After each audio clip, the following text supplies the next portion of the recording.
दिनै 2 जुलाइ 2020 बिस्तिबार फैदो दिनैनि माखासे हेडलाइन निउज इम्पर्टेन्ट निउज आरो ब्रेकिं निउजफोरखौ फारियै मिथिना लानि। खौरांखौ जागायथ'यैनि सिगां आंनिफ्राय मोनसे रिक्वेस्ट, दासिमबो जुदि नोंथांमोना आंनि चेनेलखौ साबस्क्राइब खालामाखै अब्ला साबस्क्राइब खालाम। दानिया फैदो दिनैनि माखासे ब्रेकिं निउजफोरखौ फारियै मिथिना लानि। 2021 मायथाइयाव कर'ना भाइरास आरो G4 भाइरासनि सायबो बांसिन गिथाव बाथाव भाइरास उजिनो हागौ होनना मिथिनाय जादों। दाबोथ' गिथाव बाथावखा।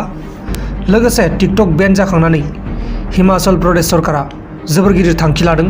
बे थांखियानो जाहैबाय चाइना हादोरनि माखासे माल बुस्थु फैयोमोन ना हिमाचल प्रदेशआव, बेफोरखौ दा सोनो मोननाय नंला। बेन खालामनानै होबाय हिमाचल प्रदेश सरकारा। लोगोसे जोंनि बे आसामावबो बेन खालामनायबा मोजां जागौमोन। माब्ला जायो नायनोसै, थाबैनो जाब्ला मोजां जागौमोन। दानिया फैदो गुबुन खौराङाव। गुबुन खौराङा जाबाय 5 जुलाइआव आरोबाव अखाफोर मन'नाय जानो थांगासिनो दं। टाइमखौ आपडेट होनाय जाथ'वाखै। जेब्ला टाइमखौ आपडेट होयो अब्ला आङो आंनि बे प्रान्जल नार्जारि इउटुब चेनेलनि गेजेरजों फोरमायगोन। दानिया फैदो माखासे हेडलाइन निउजफोरखौ फारियै मिथिना लानि।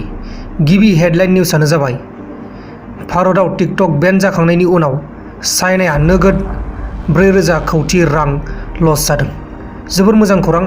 गासै 59टा चाइनिज एप्सफोरखौ लानानै दाजाब दानख' खालामोब्ला 100,000 कौटिनिबो बांसिन जानो हागौ। नङा होमबा लोगोफोर?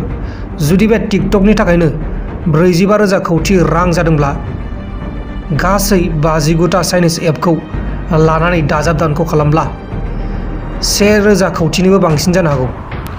गुबुन हेडलाइन निउजआनो जाहैबाय जोंनि बे आसामनि दैबानानिफ्राय। जोंनि बे आसामाव गासै 33 सुबुंफोरा जिउ खहा जानांबाय। बे दैबानानि थाखाय थैनांगौ जाबाय गासै 33। लोगोसे 15 लाख सुबुंफोरा बे दैबानाजों सिलिंखार जाजाबाय।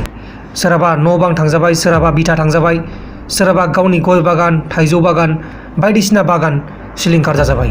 नोंथांमोन, दिनैनि हर गेजेरनि रादाबफोरा बेखिनिल'मोन। जुदि नोंथांमोनहा आंनि चेनेलाव गोदानै फैदोंब्ला चेनेलखौ साबस्क्राइब खालाम, लोगोसे बेलनि आइकनखौबो सेरनानै गालां।